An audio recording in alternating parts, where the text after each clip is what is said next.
Mateo capítulo número 11 y vamos a estar leyendo el versículo número 16. Así como usted está ahí, bien contento, bien alegre, bien relajado, espero que sí, ¿verdad? Estamos intentando hacer funcionar este micrófono, a ver cómo se oye. Ok, ¿se oye bien? Yes, estamos bien. Mateo capítulo 11, versículo número 16, dice, y póngale atención. Mire lo que dice esta palabra, y voy a estar usando el día de hoy la versión nueva traducción viviente, por si usted tiene un poquito diferente, que es la Reina Valera. Pero mire lo que dice. Dice, ¿con qué puedo comparar a esta generación? Ahí surge una pregunta, ¿verdad que sí? ¿Cómo lo traduce Reina Valera? ¿Hasta qué? ¿Más a qué? Pero mire lo que dice entonces, ¿con qué puedo comparar a esta generación? Se parece a los que juegan en la plaza, se quejan ante sus amigos.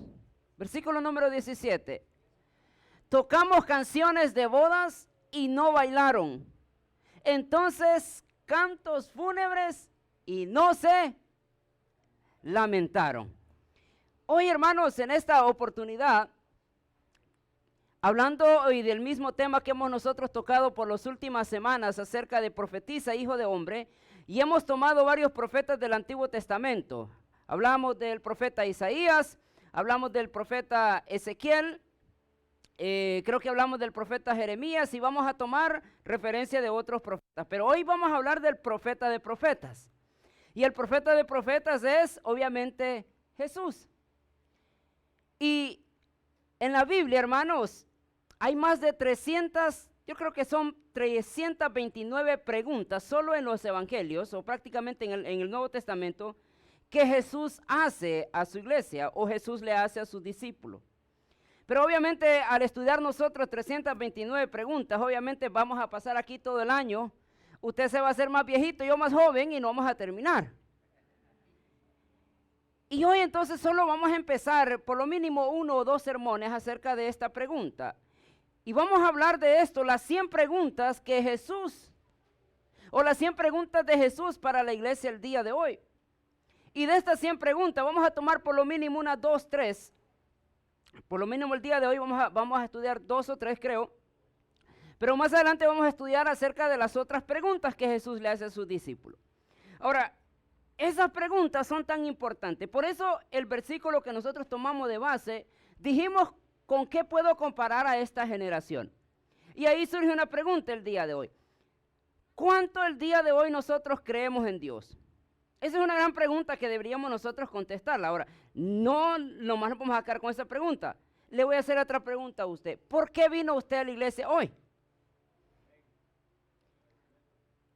Otra pregunta para nosotros el día de hoy. ¿Por qué usted está aquí sentado? No solamente eso, podemos hacer varias más preguntas. ¿Cuántos de ustedes siguen creyendo en el rapto de la iglesia? ¿Cuántos de nosotros seguimos creyendo en el infierno? ¿Cuántos de nosotros seguimos creyendo en la muerte del alma? Y todas esas series de preguntas que el día de hoy nosotros por alguna razón las hemos omitido de las iglesias.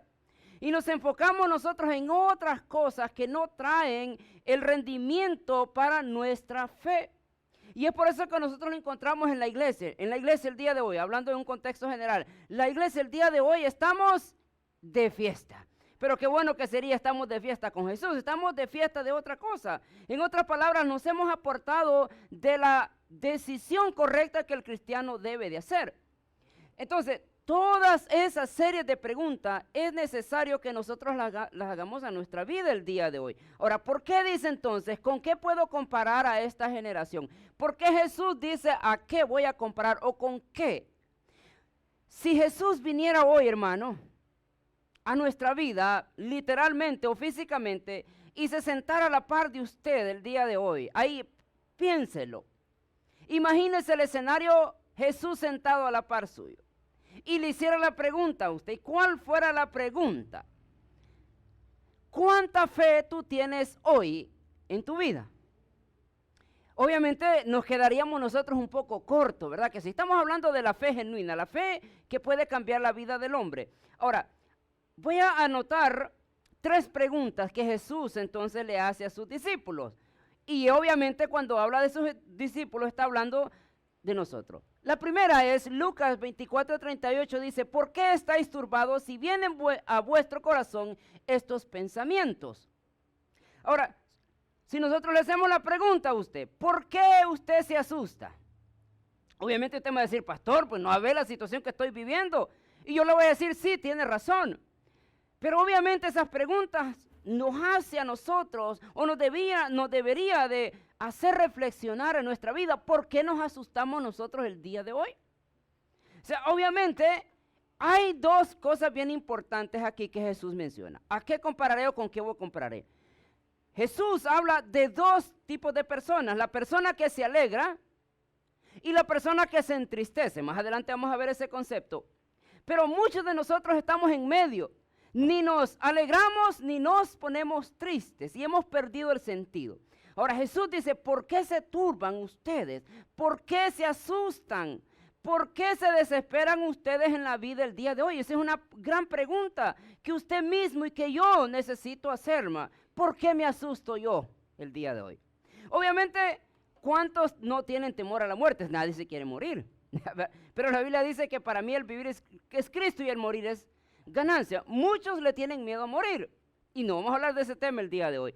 Pero ¿por qué entonces nosotros, si deberíamos de alegrarnos por morir, por qué entonces nos ponemos tristes? Una gran pregunta. ¿Por qué se asustan ustedes el día de hoy?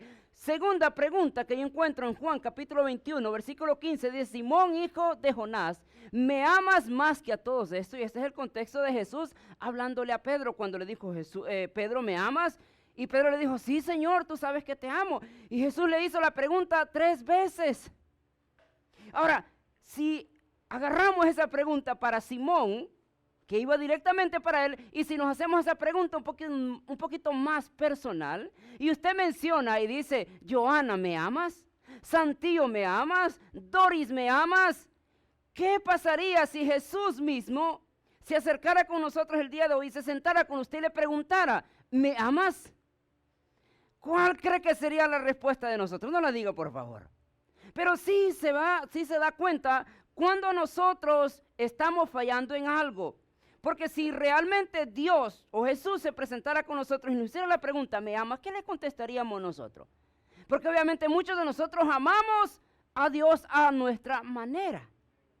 Es interesante, hermano. Muchos mundanos el día de hoy aman a Dios a escondidas. Y yo sé que usted me va a decir amén, amén, amén. Pero es más crítico cristianos que aman al mundo en secreto. Por eso entonces es necesario hacer la pregunta, ¿cuánto amas a Dios? ¿Cuánto amamos a Dios nosotros el día de hoy? Y si nosotros la respuesta es decir mucho, entonces cambiemos nuestra manera de ver las cosas en la actualidad. Porque nosotros el día de hoy, si somos la iglesia, entonces estamos aquí, Jesús nos hace la pregunta a nosotros, ¿con quién compararé esta iglesia o esta generación? ¿Cómo Jesús nos está midiendo a nosotros el día de hoy? ¿O con qué Jesús nos está comparando mi vida? Si realmente decimos que amamos a Dios, pero mis hechos, mis acciones y mi manera de actuar muestran algo diferente. Dijera mi vecina, ¡ouch! Me dolió eso, pero no es para eso. Tercera pregunta que aquí surge y que yo la quise traer. Lucas 8:25.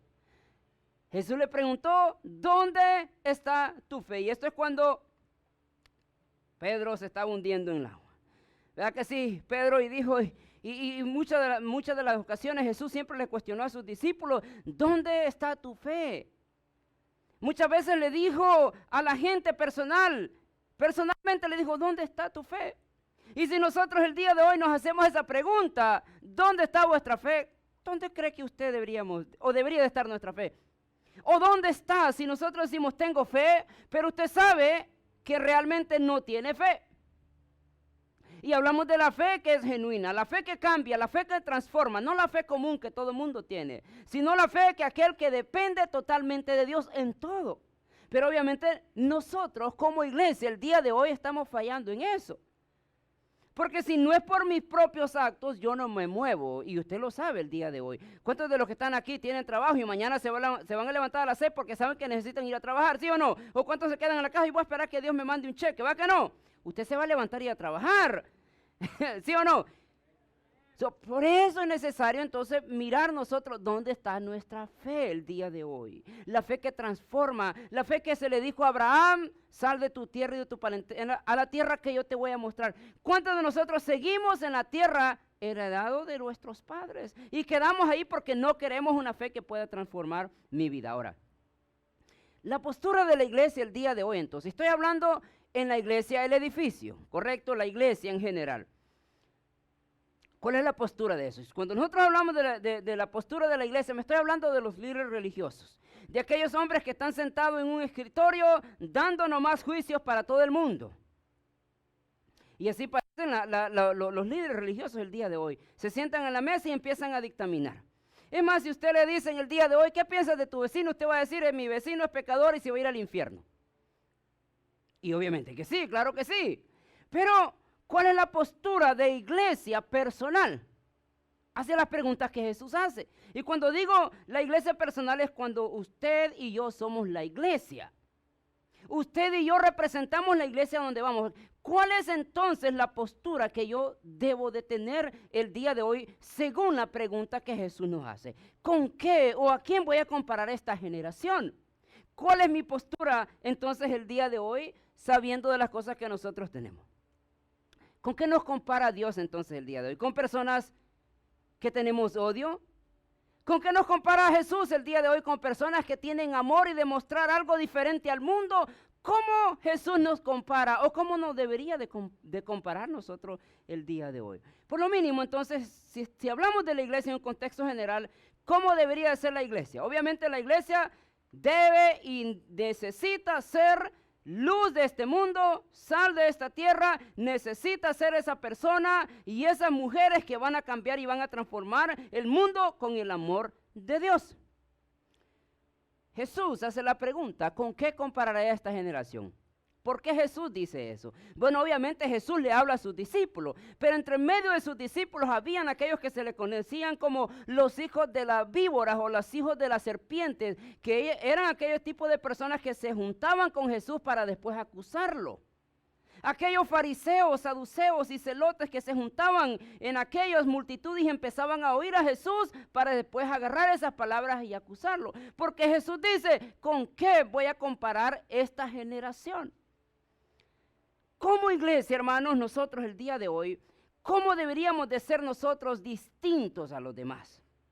Si la iglesia el día de hoy nomás dictamina cargas, dictamina doctrinas a la iglesia que ni ellos mismos pueden llevar, pues incluso la Biblia dice, los pastores diciéndole a la iglesia, si usted tiene que vestirse así, usted tiene que decir esto, usted tiene que comportarse así, pero nosotros como pastores no seguimos esas reglas que imponemos al mundo. ¿Cómo deberíamos entonces nosotros tomar esa postura en mi vida? Si Jesús dice, ¿con qué voy a comparar a esta generación? ¿Con hombres de amor, con mujeres llenas de amor para transformar el mundo? ¿Cómo? Ahora, traigo tres cosas aquí entonces que nosotros vamos a ver, o tres movimientos que nosotros vamos a ver el día de hoy. ¿Cuál es la postura que usted y yo necesitamos tener hacia estos movimientos? Si Jesús dice, ¿con qué voy a comparar o a quién voy a comparar a esta generación? ¿Cómo deberíamos nosotros ser comparados? Primero, nosotros miramos el movimiento que se le conoce como la ideología de género. ¿Cómo este movimiento nos está afectando a nosotros el día de hoy? A la misma iglesia nos está a nosotros dejando con la boca abierta. Porque es necesario entender esto, hermano. Sí, la ideología de género es un movimiento que nos va a destruir y está destruyendo a las familias, pero también a la misma vez es un movimiento que tiene la esperanza de que Dios lo puede transformar. Ahora, si usted nos pregunta y si usted se va a las iglesias pentecostales tradicionales, usted automáticamente va a recibir una respuesta. Si usted le dice, ¿qué pasaría con esta persona? Y esta gente le va a decir, se van a ir al infierno. ¿Sí o no? Y obviamente que sí, yo le vuelvo a repetir, no, se van a ir al infierno. Pero también tenemos que ver nosotros cuál es el movimiento, cuál es la cosa que está ocasionando esta ideología de género. Ahora, si yo le hago la pregunta a usted, y usted dictamina esta orden, ¿para dónde cree que va a ir esta gente? Usted me va a decir que para el infierno. Y usted me diría, esta gente no tiene perdón de Dios. Y usted me va a decir una serie de cosas. Ahora le hago una pregunta. ¿Qué tal si en este movimiento está uno de sus hijos? Ahí cambia la perspectiva de la pregunta, porque usted ahí va a decir no. Y así estamos nosotros en las iglesias el día de hoy dictaminando órdenes, siempre y cuando no me afectan a mí como persona. Ya se me puso enojado o qué. No, yo no quiero que usted se me enoje. Yo quiero que usted entienda el concepto para donde nosotros queremos ir. Si es el movimiento, la ideología de género que nos está trayendo tanta destrucción a nuestra sociedad el día de hoy, también les decimos a ellos que hay esperanza en Dios y que Dios puede transformar la vida de esos que andan haciendo ese movimiento. Ahora, por eso le digo, ¿con qué nos va a comparar Jesús? Si surge la pregunta y dijera Jesús, ¿con qué generación voy a comparar a presencia? ¿Cómo debería de comparar? No, obviamente con una iglesia o una iglesia llena de amor, de esperanza al perdido, aquel que necesita reconocer a Jesucristo y obviamente que transforme su vida. Ahora, por eso le pregunto entonces, ¿cuál sería el dictamen que nosotros daríamos sobre este asunto? Y siempre y cuando nosotros no nos afecte, todo está bien. Usted puede ver en la Biblia, a través de la Biblia, por ejemplo, Dios mandó 10 plagas a Egipto, ¿se acuerda? La plaga de ranas, de piojos, de sangre y todas las plagas que vinieron. Pero una que fue la más importante, 9 de ellas a Faraón no le importó. No le importó para nada porque no era para él. Pero hubo una última y esa era cuando se murieron todos los primogénitos. Pero Faraón ahí entendió. El hombre ahí se puso enojado y reflexionó porque uno de sus hijos, el primogénito, fue tocado por el ángel de la muerte. Él ahí entonces se sintió y dijo, no, aquí hay algo, pero ¿por qué no reaccionó antes? Porque no era su familia. Ahora, nosotros, hermanos, en vez de andar dando juicios y en vez de andarle diciendo a la gente cómo tiene que vivir, usted predíquele del amor de Dios y decirle sí, si sigues practicando el pecado vas a ir al infierno, pero si te arrepientes vas a ir al cielo.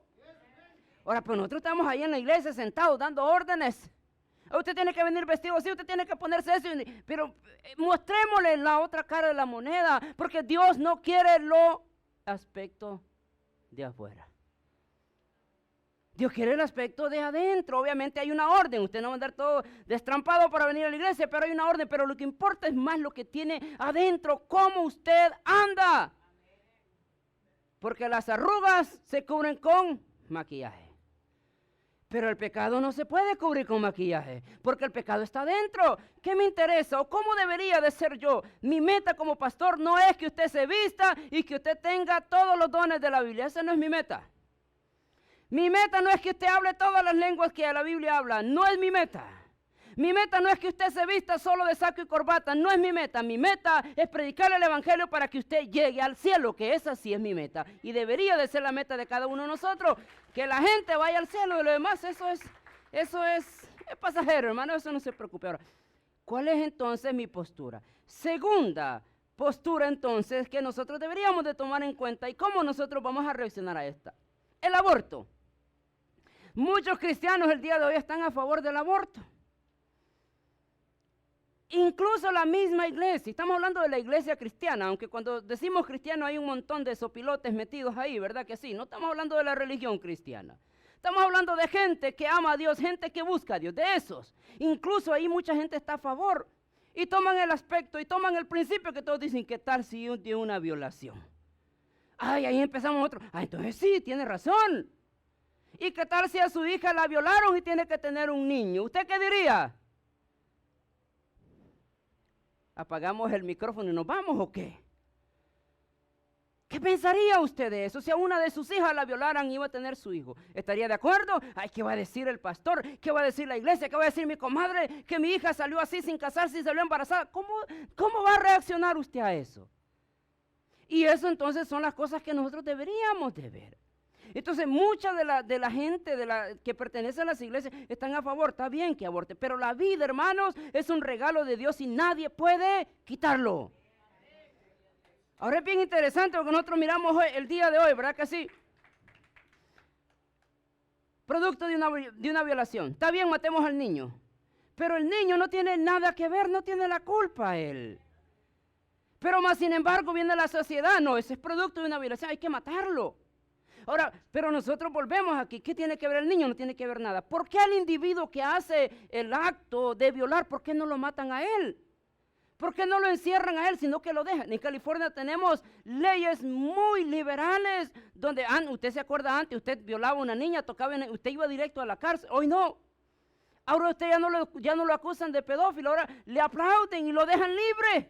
Esas son las leyes que tenemos en California el día de hoy. Y muchos de ahí, muchos pastores están metidos ahí y no transforman la vida de los políticos porque también ellos son iguales.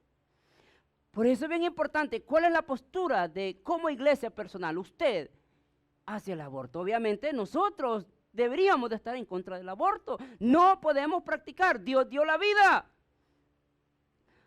Tercero, ¿cuál es nuestra postura entonces a lo que está de moda el día de hoy?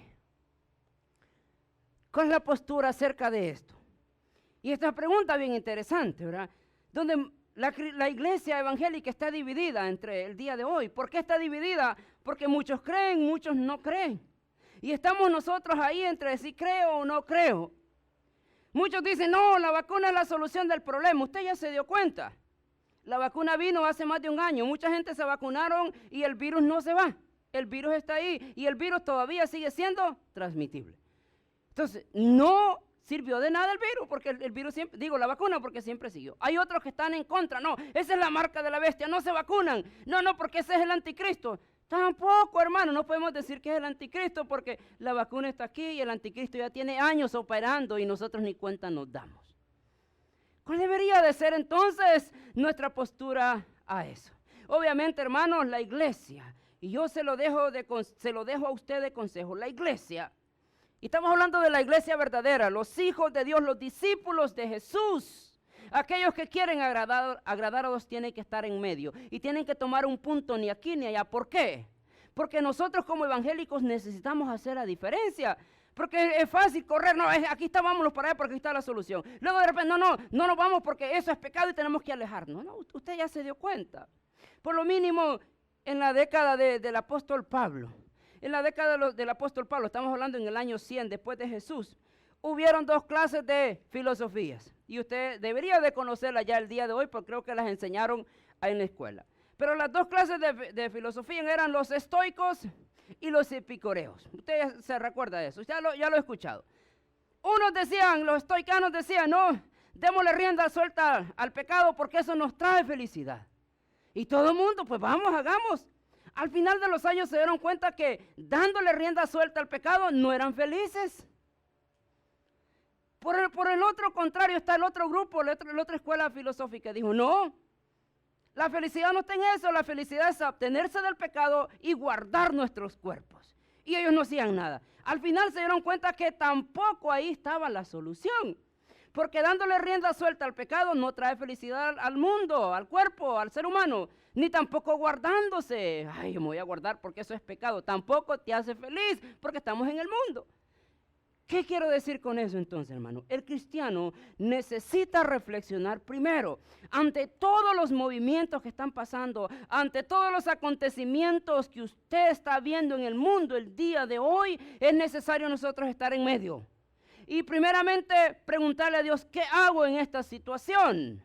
Aquí estoy yo, ¿qué hago? ¿Para dónde corro? Obviamente no podemos correr a ninguno de los lados, sino mantenerlos en la meta y el día que Dios nos va a enfrentar para decir, ¿qué hiciste? ¿Por qué te fuiste para los lados? ¿Por qué no corriste hacia mí? Pero obviamente nosotros estamos ahí, hermano, estamos ahí corriendo a los movimientos que pasan el día de hoy y no nos damos cuenta cómo nos están transformando la vida estos movimientos. Ahora, ya miramos estas tres cosas. ¿Cómo va a ser nuestra postura entonces? ¿O cómo debería de ser nuestra postura? Corriendo, porque ahí está la salvación.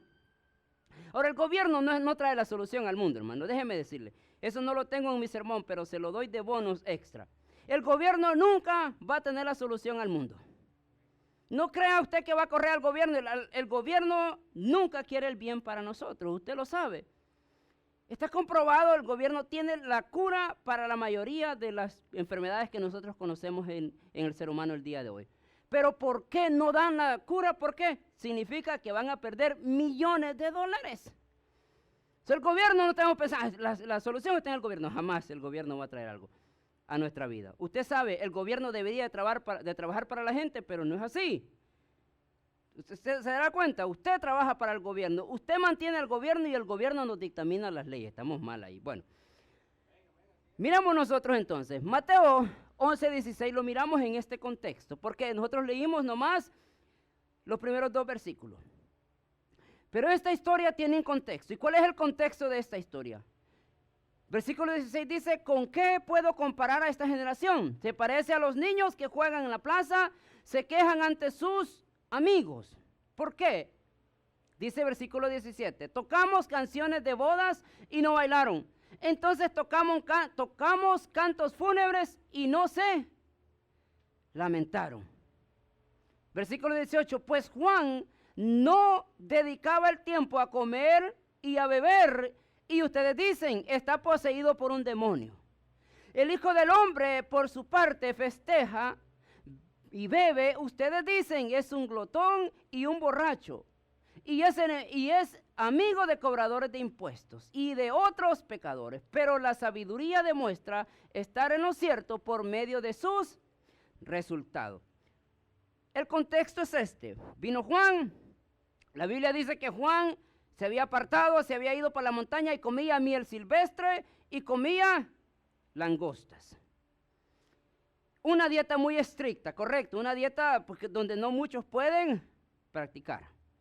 Juan se había apartado de eso, pero muchos de los fariseos y de las personas empezaron a acusarlo, porque decían, tiene demonio. Por otro lado estaba Jesús, y aquí él se sentaba con los pecadores, él tomaba vino, estamos hablando de vino, cultural, era parte del cultural. Mucha gente dice, era jugo de uva. No, es vino, hermano. Póngase atención a eso. Es vino de eso que se toman en los judíos.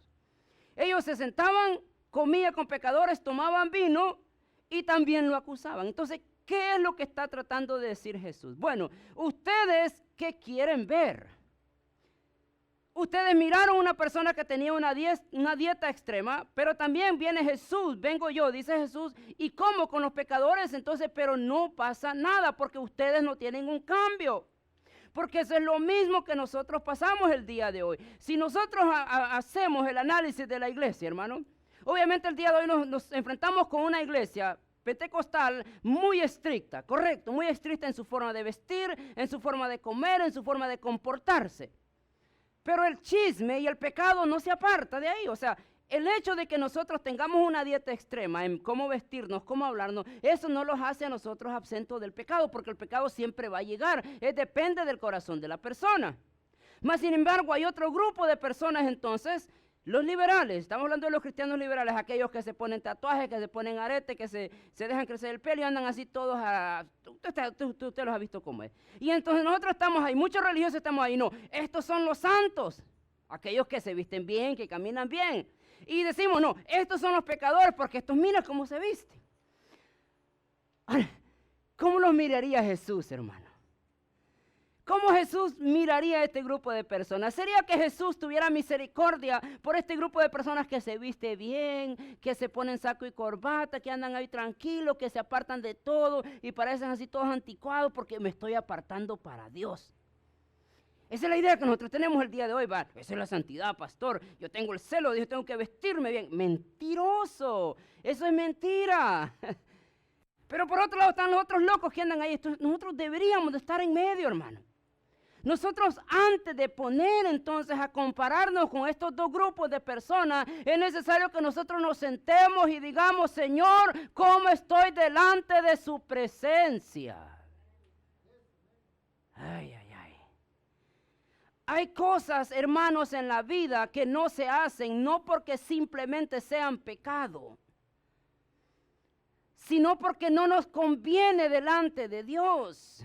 Yo, como siempre le he explicado a usted, mucha gente se toma una cerveza y todo el mundo se va a ir al infierno, ese sinvergüenza se va a ir al infierno. Y yo siempre le he dicho a usted, ¿por qué juzga a alguien que peca diferente de usted? La Biblia no condena el que una persona se tome una cerveza, pero ¿por qué no lo hago yo? ¿O por qué no lo debería de ser yo? Hermano, gracias a Dios yo tengo más de 20 años que no apruebo una cerveza y ni falta que me hace. ¿Por qué no lo hago? Porque no me conviene. Hay cosas que no van a convenir hacerlas nosotros en la vida, pero por eso es necesario, antes de acusar, antes de empezar a señalar con el dedo, decirle, ¿qué estoy haciendo yo el día de hoy en mi vida? ¿Cómo me estoy yo comportando delante de Dios? ¿Sí se da cuenta? Entonces, y eso es necesario poder nosotros hacerlo. Entonces, el contexto de esto es que vino Juan el Bautista, y no solamente Juan el Bautista tuvo una vida rigurosa, pero también vino Jesús, donde para muchos tuvo una vida de liberalismo. Entonces, para ellos nunca hubo satisfacción. Son como aquellas personas que andan en las iglesias, buscan una iglesia para acá, otra iglesia por allá, porque nunca para ellos el pastor es suficiente. Y al final se dan cuenta que el pastor no es el problema. La iglesia no es el problema. ¿Quiénes somos el problema? Entonces, obviamente, nosotros somos el problema. Ahora, para ir terminando ya con este asunto entonces, dos cosas que nosotros aprendemos aquí. Y estas dos cosas son bien importantes. Primero, nosotros miramos que ya no somos sensibles ni al dolor ni a la alegría.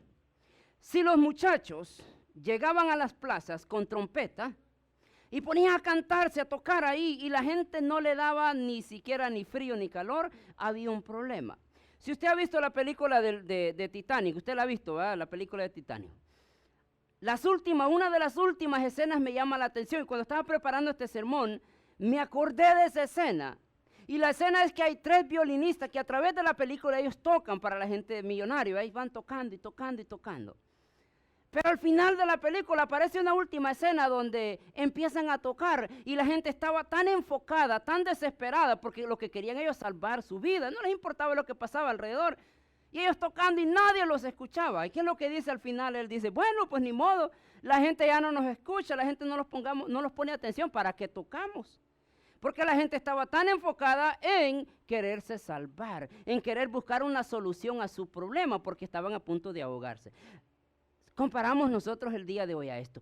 Por ejemplo, nosotros miramos el día de hoy. Dios nos ha querido a nosotros llamar la atención de todas las formas posibles. Y usted se dará cuenta. Y volvemos a lo mismo que estábamos tocando. Probablemente el coronavirus, si fue inventado por un hombre, quién sabe, si fue causas naturales, no sabemos. Pero que fue un virus o que es un virus que mata personas, sí es cierto. Y que Dios lo permitió, sí es cierto. Pero muchos de nosotros, vino la famosa pandemia, muchos de nosotros nos encerramos. No vamos a salir, dijimos. Bueno, de hecho, incluso nos acuerda que nosotros cerramos una semana por acá, porque pues donde estaban nos dijo el Señor, cierran o cierro. Y pues no tuvimos alternativa. Y empezamos nosotros a tenerlos en la casa. Yo decía, mientras nosotros estábamos ahí de la casa transmitiendo, nosotros decíamos, pero ¿qué va a pasar después que abran? ¿Cómo va a ser la actitud del cristiano? ¿Seguirá siendo lo mismo? El mismo religioso, el mismo amargado, el mismo, tantas cosas que nosotros le agregamos, el mismo que le empieza a poner el dedo a todo el mundo. ¿Cómo va a ser el cristiano después de esto? Da la casualidad y da la sorpresa, hermano, que fue cierto. La iglesia el día de hoy sigue siguiendo los mismos pasos que hubo antes. La iglesia no cambió. Aunque vino un movimiento que vino a revolucionar nuestro estilo de vida, incluso para la iglesia, y nosotros no cambiamos. Nosotros seguimos siendo los mismos malcriados. No, era el cambio de sermón, ¿verdad? Eso no venía en mi sermón. Seguimos siendo los mismos incrédulos. Seguimos siendo las mismas personas religiosas. No cambiamos. Dios nos ha estado a nosotros llamando la atención por muchas maneras y nosotros Como aquellos muchachos sentados en las plazas, mirando un grupo de otros muchachos tocando y nosotros, relax, tranquilo, no nos importa. Entonces nosotros estamos aquí, ya no somos sensibles ni al dolor ni a la alegría, porque estamos nosotros tan enfocados al mundo el día de hoy que van a venir movimientos, hermano. Estos movimientos que van a surgir más. Estamos hablando de la ideología de género. Todos estos movimientos van a seguir tomando fuerza cada día más. Van a llegar momentos donde pastores que antes eran tangibles, que decían, no, yo esas cosas, van a empezar a aceptarlas. Y muchos de nosotros vamos a seguir siendo las mismas personas, sin importar lo que está sucediendo alrededor. Porque estamos nosotros inmunes al dolor o a la alegría. ¿Por qué? Porque nosotros estamos tan enfocados. ¿Cuál es su enfoque el día de hoy? Cumplir el sueño americano. Usted lo que quiere hacer es cumplir sus metas y está tan enfocado en eso que se olvida. Y vienen movimientos, vienen cosas y no se preocupa, no siente nada porque está enfocado en una sola cosa. Pero como hijos de Dios, hermanos, nosotros debemos de detenernos y pensar qué es lo que está sucediendo el día de hoy esto. Hermanos, la Biblia dice que en los últimos días el anticristo no tendrá el gusto de mujer. En otras palabras, el anticristo no va a ser una persona que le gusten las mujeres, en otras pocas palabras. Y entonces va a ser homosexual, van a decir muchos que no se está refiriendo al anticristo, se está refiriendo al sistema en el cual nosotros nos envolvemos, donde nos están a nosotros diciendo, poco a poco nos están borrando la imagen que Dios creó, donde nos están diciendo a nosotros, ya el hombre ya no existe, el papá ya no es necesario, pero momento, hermanos, momento, deténgase, empiece a analizar las cosas que están sucediendo, ya no se enfoque más en las cosas que a usted le interesa. Y perdemos nuestra vida nosotros en, vamos a agradar a Dios así. Y así tengo que agradar mi vida. Pero mientras tanto nosotros pensamos así, ahí el vecino se está perdiendo. El hijo de tu comadre se está volviendo rarito y tú ahí queriéndote vestir como santa y pura, inmaculada y puritana y no te interesa el dolor de los demás. Pero si eres bueno para así, ¿te diste cuenta el hijo de la comadre cómo es? Ay, somos buenos. ¿Te diste cuenta? El esposo de la hermana ya no llega a la iglesia. Pero ¿cuándo te diste el tiempo para hablar y decir, hermano, qué está pasando? ¿Por qué no has ido? A ver qué anda haciendo, decimos. ¿Por qué no llega a la iglesia ese pecador? Volvió a caer otra vez en el vicio. Gracias a Dios tú no estás ahí. Gracias a Dios, Dios te libró de ahí, pero hay otros que están pasando por ese momento, hermano. Necesitas levantarte, necesitas ver lo que está pasando y ver, analizar lo que está viviendo el mundo y ahí vamos a actuar nosotros. Pero obviamente nosotros estamos tan metidos en nuestro sistema que se nos olvida. Segunda cosa entonces, el mundo nos consume tanto que ya somos inmunes a las cosas que pasan. Wow, usted se dio cuenta, hermanos. Creo que fue ayer o antier, el exministro de Japón fue asesinado. ¡Wow! Y yo decía, pastor, ¿pero qué tiene que ver eso conmigo? No, yo le quiero dar un punto bien importante a usted. En el Japón es uno de los países más seguros del mundo, donde solamente del 2017 al 2022 solo 5 muertes violentas han sucedido. Estamos hablando de 5 años, solo 4 o 5 personas han muerto violentamente. Un país donde obviamente hay una disciplina bien extrema. Pero en ese ambiente está el pecado. En ese ambiente llega el diablo para poderte decir, mira, acuérdate, aquí está pasando algo porque se confiaron tanto, porque la gente anda bien común allá, o sea, la gente anda bien tranquila. Los japoneses son una de las mejores culturas donde la gente se sienta, deja su fruta, su producto. El que va a comprar agarra y mira el precio, no está regateando como nosotros y dice ahí te da $5, agarra el producto, deja los $5 y se va. La señora ni cuenta se dio a qué hora vendió el producto. Un país donde muy confiado, donde no pasa nada, pero en un momento descuidado llegó y matan al ex ministro de Japón. ¿Cuántos de nosotros estamos así en la vida? Nos hicimos tan inmunes en nuestra santidad, según nosotros, que no nos damos cuenta cuando el diablo nos va a llegar a tocar. Nosotros pensamos y analizamos nosotros nuestra vida. Yo ya la hice, ya voy al cielo. Gloria a Dios. Gloria a Dios por eso, pero acuérdate, tarde o temprano, y acuérdate, estás en esta carne y en este cuerpo, y tarde o temprano te va a llegar la tentación y te va a hacer caer. O sea, en otras palabras, hermano, nosotros no podemos ser inmunes a lo que está sucediendo allá afuera. La Biblia dice que el diablo anda como león rugiente buscando a quien devorar. Y usted y yo, aunque somos santos, aunque somos perfectos, somos puros, el diablo no le importa eso. Y el momento que le das la oportunidad, llega y te pega. Eso no podemos nosotros hacer inmune, hermano. Por eso digo, Jesús dice y hace la pregunta, ¿con quién voy a comparar? ¿O a qué voy a comparar a esta generación? Una generación que ya piensa que ya porque viene a la iglesia, porque se bautizó, porque habla lenguas, por todas esas cosas, ya la armó. No. No, hermano. Estamos en este cuerpo y por lo tanto somos sujetos a caer tarde o temprano. Ahora, termino ya con esto, hermanos. 3 consejos para nosotros el día de hoy. El primer consejo es, tenemos que estar receptivos a todo lo que pasa. Una vez nosotros recibimos a un policía en la iglesia donde yo vengo, y el policía, bueno, un ex policía, porque él se fue de misionero, dejó su trabajo por irse de misionero, pero el ex policía me acuerdo que dijo algo bien importante. Y él dijo, nosotros cuando salimos, dice, ellos están fuera de servicio, pero cuando nosotros salimos, dice, de nuestro hogar, nosotros actuamos como que siempre anduviéramos trabajando. Y usted va a decir, quiere decir que eso es una paranoia a la vida. Y dice, no, porque nosotros sabemos el peligro que es latente allá afuera y por lo tanto nosotros todo el tiempo esperamos que algo malo pueda suceder a nosotros o a alguien más. Ay, yo me quedé pensando y dije yo, ese principio lo quiero yo tener. Y yo, por lo mínimo, el día de hoy, yo siempre ando pendiente. Si yo voy a los restaurantes, siempre me gusta sentarme allá al fondo y siempre mirando la puerta. Y decir, pastor, usted es paranoico. No soy paranoico. Simple y sencillamente uno se anda cubriendo porque no sabemos cuándo va a tocar algo. Ahora, usted ve aquí, mire, aquí en esta parte de ahí hay una puerta secreta. Solo usted lo sabe. Y los que vienen, pues obviamente no se van a dar cuenta. Pero ahí hay una puerta. Y sí, pero ¿por qué hicieron puerta ahí? Porque nosotros no sabemos, hermano. No estamos esperando la desgracia, pero un día puede llegar y tenemos que estar nosotros listos para todo. Ahora, muchos cristianos están así, allá afuera. No les importa. Ellos van, se mueven, van para allá y no les importa lo que está sucediendo en la vida. A ellos no les interesa nada más.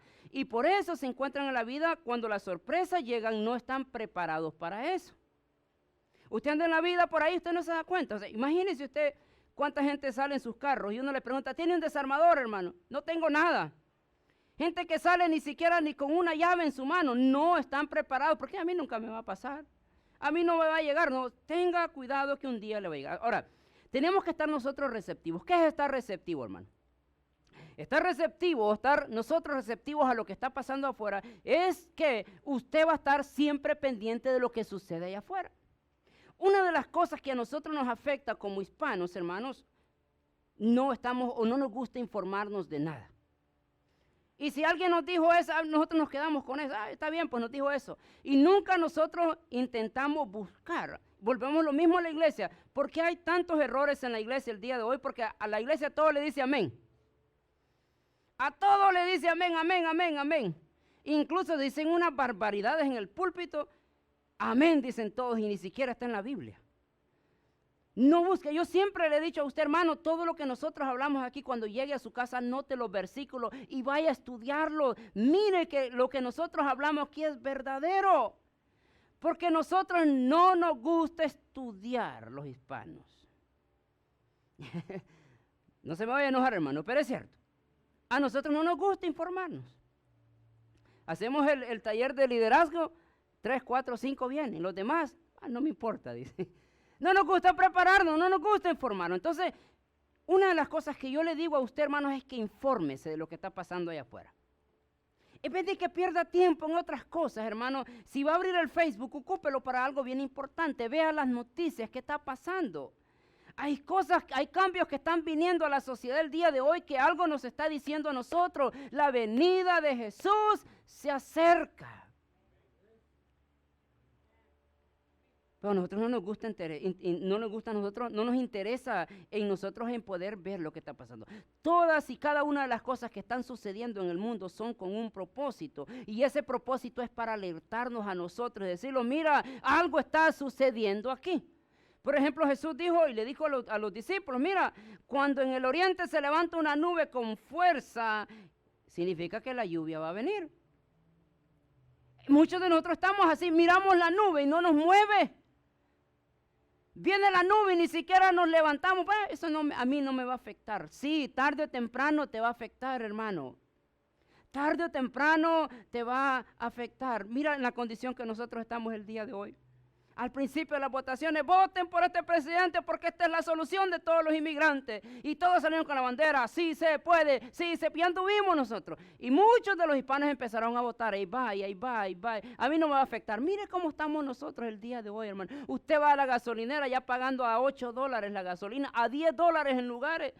Usted va a la tienda, lo que usted compraba con $100 antes, usted ahora no, hermano. Al otro día fuimos a la ferretería en 2 bolsitas, $120. Yo me quedo, este es el resultado de lo que nosotros pensábamos que nunca nos iba a afectar. Ahí está. Ahí está. ¿Cuántos se alegraron? Va a venir cheque de 1,200, 1,500, 3,000. No, muchos que le llegaron de 12,000, 20,000. ¡Gloria a Dios! Me quedé esperando, nunca me llegó nada, hermano. Y qué bueno que no me vino nada. Pero ¿cuántos se alegraron y porque les vino? Mira cómo estamos el día de hoy. Ya pagaste el triple de lo que ganaste, de lo que agarraste. Pero nosotros decimos, no hay problema, eso nos va a afectar. Sí, hermano, tarde o temprano nos va a afectar a todos. Y por una mala consecuencia, por una mala acción de alguien, todos pagamos. Por eso es bien importante estar receptivo a lo que está sucediendo allá afuera. Cuando vienen las votaciones, hermano, no solo vaya porque va con los inmigrantes. Ya no, nosotros creemos eso, hermano. Ya nos pasó 2 veces.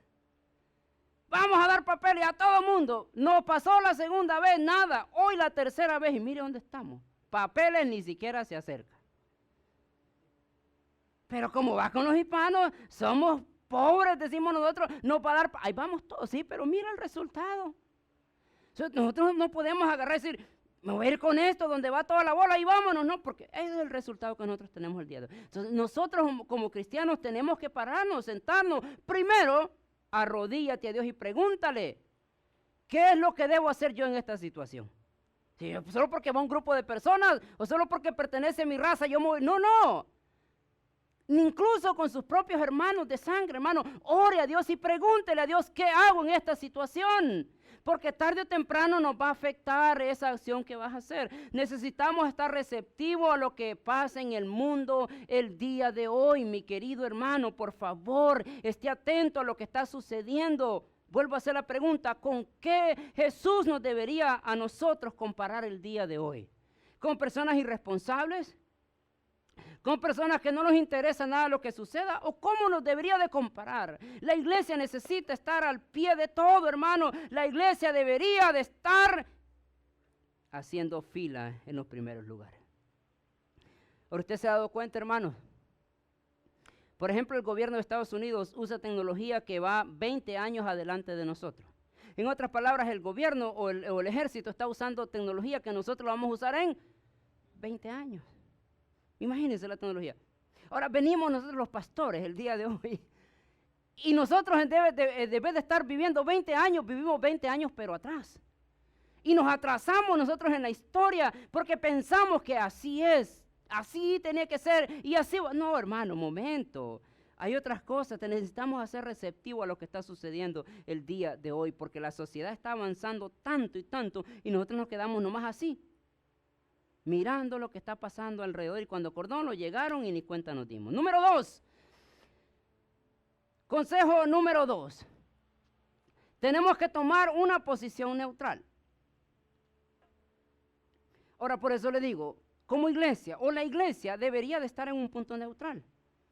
¿Qué quiere decir eso? No estoy diciendo, la iglesia pues tiene que seguir porque no le importa. No estoy hablando de eso. Estoy hablando que la iglesia tiene que estar en un punto neutral. En los primeros años de la iglesia siempre estuvo apartada para Dios. ¿Okay? Estando apartada, la iglesia no tenía lo que nosotros conocemos el día de hoy, con todo ese montón de paganismo que se metió en la iglesia. Pero la iglesia estaba apartada para Dios. Con el tiempo el mismo sistema fue absorbiendo a la iglesia hasta en el siglo III, que la iglesia entonces tomó posesión del Estado y llegaron a ser uno solo, con Constantino. Usted ha escuchado la historia. De ahí para acá entonces nosotros miramos lo que nosotros conocemos el día de hoy. Y nosotros miramos la mezcla de todo que hay en las iglesias. Si usted sabe la mezcla que hay en las iglesias, hay brujería y ni cuenta nos damos. Usted no se da cuenta, hermano.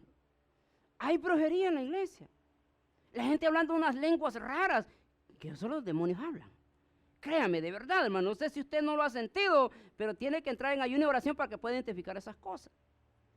La iglesia está llena de religión. Es lo que estamos, la iglesia cristiana, está hablando de iglesia cristiana, está metido en la religión. Y ahí estamos nosotros y nadie nos mueve. La iglesia está lleno de tanto egoísmo alrededor y que nosotros ni cuenta no tenemos. Cuando hablo de egoísmo estoy hablando del ser el centro de atención en un solo lugar, donde solo lo mío vale. Ahora, ¿qué pasó con eso? ¿Qué pasó con la iglesia que se guardó para Dios? ¿Qué pasó con la iglesia que solo se guardaba para hacer la voluntad de Dios? Se llenó de estas cosas y nosotros nos encontramos el día de hoy. Ahora es necesario entonces volver y ver que hemos hecho mal y ponernos en un punto donde nosotros bien. Por eso la Biblia, hermanos, la Biblia es clara cuando dice que no seas ni tibio. O sea, tienes que ser frío o tienes que ser...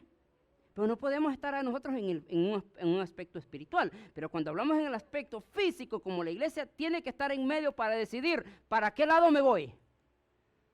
Porque somos muy buenos para eso, ¿va? Que así vienen los movimientos y vienen, vámonos para este lado, vamos corriendo. Y ahí empezamos a hacer las marchas, empezamos nosotros a protestar y empezamos a hacer un montón de cosas, porque esto me conviene a mí. Pero, ¿cómo estamos nosotros en nuestra vida como iglesia? Entonces, tenemos que tener una posición neutral y estando en la posición neutral, nosotros vamos a lograr identificar para dónde voy, para atrás o para adelante. Pero no puede irse para el mismo lugar los dos. La iglesia tiene que volver y tiene que su vida tiene que volver a un principio y pararse en medio y deberíamos de estar la iglesia en medio. ¿Dónde jalo hoy? ¿Para dónde voy? ¿Para dónde me muevo, hermano? En otras palabras, yo le voy a decir a usted, si usted está frío, enfríese más. Y si usted está caliente, caliéntese más. O sea, en otras palabras, si usted está practicando el pecado, sígale practicando el pecado, pero no intente cubrir algo con una acción. O sea, el hecho de que nosotros venimos a la iglesia no significa que ya la armamos y que ya la hicimos. Hay algo en nuestra vida y esa vida es la vida personal delante de Dios. Yo, ¿cómo estoy con Él? So, la iglesia necesita estar en un momento clave, estar ahí en el centro, ¿para dónde voy? Y debería de tomar la iglesia en un punto donde le conviene a Dios, no donde me conviene a mí. No donde le conviene a la sociedad, no donde le conviene al gobierno, donde le conviene a Dios y para dónde Dios te llama. Ahora, si Dios entonces te hiciera la pregunta en este momento, y no hiciera a nosotros la pregunta en general, a nosotros aquí en este grupo que estamos aquí, ¿para dónde deberíamos correr nosotros el día de hoy? Ante todo lo que está sucediendo, ¿para dónde deberíamos de correr? Ante todas las enfermedades, usted sabe, hay la enfermedad de la monkeypox, la monkeypox que está sucediendo ahorita, otra enfermedad que está sucediendo ahorita. ¿Para dónde vamos a correr nosotros? Vamos a buscar la respuesta ahí en el gobierno a lo que está ahí, o dónde vamos a ver, hermano. Hay cosas que la iglesia va a ver, hermanos, que usted no tiene ni la menor idea. Lo que hemos visto ahorita no es nada, pero vendrán cosas feas, donde nosotros ahí vamos a ver el verdadero carácter de cristiano que nosotros tenemos el día de hoy. El carácter donde decimos, yo soy evangélico, yo soy pentecostal, yo creo en esto. Ahí nos vamos a dar cuenta cuántos de nosotros nos mantenemos en esa posición. Ahora, por eso entonces es de tomar un punto el día de hoy. Y es bueno hoy reflexionar dónde estoy yo. Necesito volver y quedarme en un punto donde voy a pedirle a Dios para dónde jalo, para atrás o jalo para adelante. Tercer punto, tercer consejo es, tenemos que aprender a canalizar la voz de Dios. ¿Por qué nosotros nos perdemos cuando vamos por algún lado? ¿Okay? ¿Por qué nosotros el día que íbamos para el agua ayer a los bautizos? ¿Por qué muchos se perdieron? Porque en el camino que íbamos pasando se fue la señal. Y al perder la señal del teléfono, el GPS ya no le funciona. Usted se quedó ahí y ¿ahora qué hago? ¿Para dónde voy? Ya no vi el GPS que le está diciendo para acá, ahí, a su voluntad y vamos a ver a dónde termina. ¿Por qué nosotros somos a veces así? ¿Por qué nosotros en la vida nos perdemos? ¿Por qué nosotros perdemos el sentido del ser cristiano el día de hoy? Porque perdimos la voz de Dios. O sea, si vuelvo a hacer la pregunta, ¿cómo Jesús nos compararía a nosotros el día de hoy? ¿Somos iglesia que escucha la voz de Dios o somos la iglesia que escucha otras voces? Porque hay otras voces que nosotros escuchamos diariamente. Si nosotros aprendemos a canalizar la voz de Dios, en otras palabras, poder identificar la voz de Dios cuando Él me habla. Y cuando nosotros entendemos y aprendemos a ver esas cosas, nosotros vivimos y notamos entonces que va a haber un cambio en mi vida, porque ahora estoy haciendo las cosas que Dios me dice. Pero ¿cuántos de nosotros ya en un momento de la vida dejamos de escuchar la voz de Dios? Y al no escuchar la voz de Dios empezamos a oír nuestras voces. Por eso es necesario, la vida del creyente, hermano, no es cuánto horas. A nosotros nos dijeron, hermanos que oraron 20 horas, 18 horas, 3 horas, y nos dijeron a nosotros tienes que orar 40 horas al día si es posible. Pero no se trata de cuánto horas, mi querido hermano. Tú puedes orar 4 o 5 horas al día, pero si solo hablas y no dejas que Dios te hable y no escuchas cuando Dios te habla, estamos perdidos. O sea, cuando dice la Biblia que estaban 120 reunidos en el aposento alto, orando, clamando, está bien, gloria a Dios. Pero nos olvidamos de un punto bien importante, dice que todos estaban en un mismo sentir. O sea, cuando estás tú en un mismo sentir, ¿qué significa eso? Que tú estás en conexión con Dios. Estás en conexión con los hermanos. Porque mire, hermano, algo bien importante aquí que nosotros, y yo ya se lo he explicado a usted, ¿cuántos de nosotros nos arrodillamos y empezamos bla, bla, bla, bla? Incluso Jesús dijo, no aparezcan como los fariseos que por el hecho de hablar estas cosas, Dios los va a escuchar. Porque así somos nosotros, nos arrodillamos y empezamos, Señor, esto, y le pedimos por el perrito, por el gatito, por el vecino, por la iglesia, por todo el mundo. Y ya cuando terminó todas las peticiones, se levanta, gloria a Dios, estoy listo para trabajar, vámonos. Y no, yo oré 3 horas hoy, pastor, gloria a Dios. Pero para que una relación funcione, hermanos, necesita haber una conexión, una mutua conversación. Imagínate en un hogar que solo la mujer hable, que aunque por naturaleza lo hacen.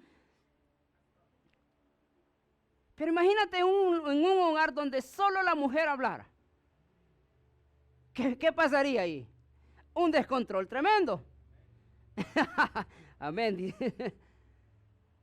Pero cuando están los dos en un mismo sentir y los dos tienen la participación en hablar, o sea, los dos hacen y llegan a un común acuerdo, hay mejor comunicación y mejor funciona el hogar. ¿Yes o no yes? En otras palabras, cuando nosotros somos gente que no paramos en orar, gloria a Dios, que ora y ora y ora, pero ¿cuánto dejaste que Dios te hablara? Y cuando nosotros empezamos bla, bla, bla, bla, bla, y Dios ahí está contigo, bueno, está bien, me pides. Yo creo que Dios dijera, tú pareces que yo soy welfare, que solo vienes a pedirme, estoy aquí. Y Dios dice, te está escuchando ahí, bla, y está bien. Pero ya cuando me tocaba a mí hablar, te fuiste. ¿Sí se da cuenta? En otras palabras, hermano, el efecto no es en cuanto nosotros oramos. El efecto es en cuanto nosotros escuchamos. ¿Se da cuenta? O sea, cuando nosotros hablamos y no dejamos que Dios nos hable, ahí hay un problema. Porque nosotros no aprendemos a canalizar la voz de Dios y no escuchamos instrucciones. Correcto. Usted no aprende, hermanos, cuando alguien bla, bla, bla, bla, bla, bla, bla. Usted aprende cuando escucha. Y cuando usted aprende a escuchar, entonces cuando empieza a identificar la voz de Dios. Entonces, si Dios nos hiciera la pregunta una vez más a nosotros, ¿con qué voy a comparar a Presencia el día de hoy? ¿Con qué voy a comparar a la iglesia? ¿Con una iglesia que escucha la voz de Dios? ¿O con una iglesia que escucha la voz de su conciencia? ¿O con una iglesia que escucha la voz de otras cosas? Entonces, es bien importante notar eso, hermano. Yo creo que nosotros, si quisiéramos tener nosotros éxito en nuestra vida personal y en nuestra vida como iglesia, necesitamos hablar menos y escuchar más. Por eso la naturaleza no se equivoca, hermano. Dios nos dio una boca y Dios nos dio dos. O sea, en otras palabras, hermano, imagínense personas, si con una, hermano, no se aguanta, imagínense si tuviéramos dos bocas y un oído. Hermano, no, ya ni me quiero imaginar. Imagínense las hermanas con dos bocas, hermano, hombre. Pero Dios nos dio una boca y nos dio oído para que nosotros aprendamos a escuchar mejor. Y la clave va a ser, hermanos, para que nosotros podamos entender es que podamos escuchar la voz de Dios. Ahora, ¿qué estoy diciendo con eso? Entonces, pastor, solo tengo que orar 15 minutos y no hay problema. No, usted puede orar lo que usted quiera. Usted puede orar un minuto si quiere, pero si en ese minuto escuchó la voz de Dios, ya la armó. Pero ¿y qué pasa con aquellos que pasaron 20 horas y nunca dejaron que Dios hablara? No estamos en nada. Entonces, en pocas palabras, mi querido hermano, el meollo del asunto aquí es que nosotros aprendamos a escuchar la voz de Dios. Y cuando nosotros empezamos a aprender a escuchar la voz de Dios, es donde nosotros vamos a ver entonces el avance que nosotros vamos a tener. O sea, ¿por qué la iglesia se perdió en un momento de la vida? ¿Por qué la iglesia se perdió en el periodo que nosotros conocemos el día de hoy? Porque dejó de escuchar la voz de Dios. ¿Por qué hay tanta división en la iglesia el día de hoy, hermano? Deberíamos de estar unidos más que nunca. Y nosotros, gloria a Dios, la iglesia creció y abrían una iglesia en la esquina, otra iglesia por acá y otra. Pero estoy seguro que ninguna de esas iglesias se habla con el otro pastor porque yo no estoy de acuerdo con él. Y estamos peleando entre pastores, entre miembros, porque allá esto y porque... Y así Dios ya no nos habla, porque nosotros no sabemos escuchar. O sea, imagínense por qué no suceden milagros, porque nosotros ya no los buscamos. ¿Por qué pierde usted la comunicación con su esposa o con su esposa? ¿Por qué? Dejó de escuchar. Hay tantas claves, hermanos. Y por ejemplo, yo me acuerdo... Un viejito como de unos 80 años una vez en un desayuno me dijo, mira hermano, ¿quieres tener éxito en el ministerio? No te preocupes en andar hablando en lenguas y en hacer vigilia, no te preocupes en eso. La clave está en sentarte y escuchar. Yo no entendí eso, hermano. Hasta el día de hoy no entendí. Pero en la vida me ha enseñado algo bien importante. Que al sentarse con una persona a tomarse un buen café colombiano, aleluya, y en una mesa y sentarse y empezar a escuchar, a la persona no le va a importar cuánto tú le dices. A la gente no le va a importar cuántos sermones yo predico, porque yo sé que si usted le pregunto cuál fue el sermón del domingo pasado, usted no se va a acordar. A la gente no le importa cuánto usted puede hacer por ella, pero la gente sí se va a acordar que usted un día se sentó con ellos y los escuchó. Y no solamente estoy hablando como pastor, estamos hablando también como gente, como cristianos normales, donde usted comparte un tiempo con alguien para escucharlo.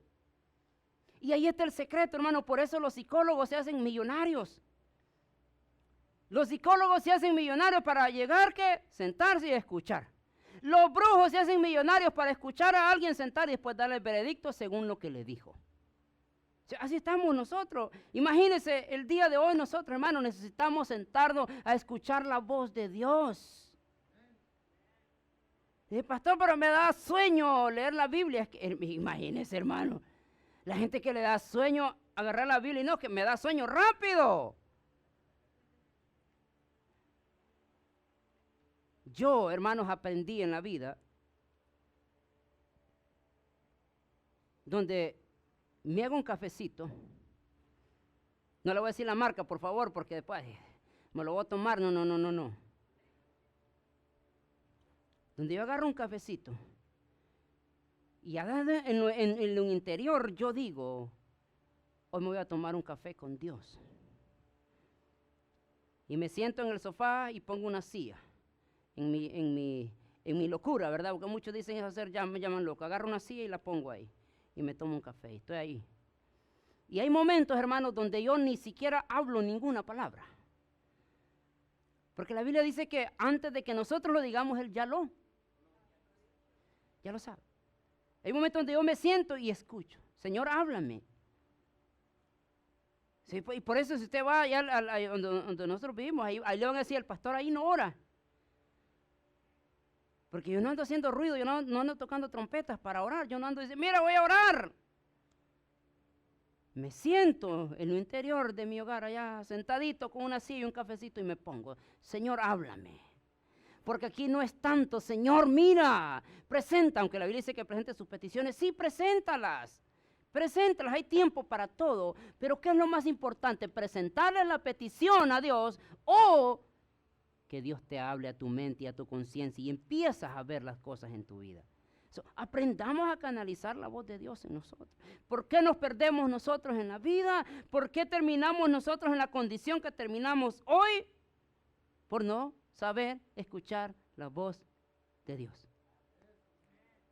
¿Con qué nos va a comparar entonces Jesús a nosotros? ¿Con qué nos compara? ¿Con gente que oye la voz de Dios o con gente que solo pide y pide y habla y actúa sin pedir permiso? ¿Cómo entonces nosotros? Ahora, ¿cuál es la posición de nosotros? Dije, ¿cuál es la posición que nosotros deberíamos de tomar en la sociedad el día de hoy? Como jueces, a empezar a juzgar y empezar a dictaminar cómo la gente debe de vivir, o en ponerse a decir, Señor, ayúdame primeramente a mí. Ayúdame que yo esté bien delante de su presencia para poder yo enseñar a los demás cómo yo vivo. O sea, una vez escuché una frase de un hermano en la iglesia, hermano, de esos hermanos que se van de las iglesias, pero da risa y todo, pero me acuerdo la frase que dijo, pastor, dijo, obviamente en una forma general, dijo, pastor, tu testimonio y tu forma de hablar no deja escuchar mi predicación. Yo me quedé pensando en esa frase que dijo este muchacho. En otras palabras, hermanos, aquí podemos nosotros estar predicando bien súper bonito, pero van a haber gente allá abajo que te va a ver allá en la esquina, que te va a ver allá caminando, que te va a ver en tu forma de vestir, en tu forma de hablar, en tu forma de ser, y va a empezar a ver, aquí hay algo bien importante. La gente te va a empezar a juzgar. Entonces, nosotros no podemos aquí en el púlpito pararnos y empezar a dictaminar cómo debe de ser el evangelio. Aquí en el púlpito se viene y se usa para traer una palabra que transforme a una persona. Antes de yo ponerme a juzgar, debo de analizarme yo. ¿Cómo estoy yo delante de tu presencia? Como siervos, como iglesia, como individuos, ¿cómo nos compararía Jesús el día de hoy? Si Jesús se pudiera hablar con el Padre y dijera, ¿cómo voy a comparar a Olivia? Bueno, no estoy diciendo nada de ella, no, pero pues aquí está enfrente, la uso como ejemplo. ¿O cómo va a decir Jesús? ¿Cómo voy a comparar? ¿O con quién voy a comparar a Fermín? ¿Qué pensaría Jesús de usted en esta tarde? Si Él conoce nuestro interior, si Él conoce lo más profundo de nuestro ser, ¿qué pensaría? ¿O con quién nos compararía Jesús? La dejamos hasta ahí, no quiero que se me asuste. No quiero que se me aleje, no, tranquilo. Pero esta es una forma de que nosotros podemos empezar a analizar nuestra vida. ¿Cómo estoy delante de Dios yo? ¿Cómo estoy delante antes de dar algo, antes de dar un veredicto? Por eso yo le digo, hermanos, y con esto ya termino, ya el tiempo se me fue. Usted sabe esas cartas que usted recibe por correo que dice Yuri Duri. Y usted le llega y por responsabilidad, por ser ciudadano de este país, usted tiene que ir a sentarse a un jurado y dar un dictamen, ¿esta persona es culpable o no culpable? ¿Sabe por qué yo esas cosas no estoy de acuerdo? Porque usted va a ir a dar un juicio, va a dar un dictamen en el cual usted no está seguro. Para que usted dé un dictamen, para que usted dé un veredicto, necesita estar seguro de los actos de la persona. En otras palabras, hermanos, Mi querido, antes de juzgar, antes de decir, antes de señalar a alguien, antes de poner el dedo a alguien, primero estemos seguros qué es la situación que está pasando. Y no solamente eso, sino mirar mi situación, porque podremos ser que estamos en la misma posición de diferentes maneras. En otras palabras, somos los dos pecadores en diferentes ángulos. Usted peca de una manera y yo peco de otra manera, pero al final somos iguales. Bueno, póngase de pie, hermano, terminamos con esto y vamos a orar.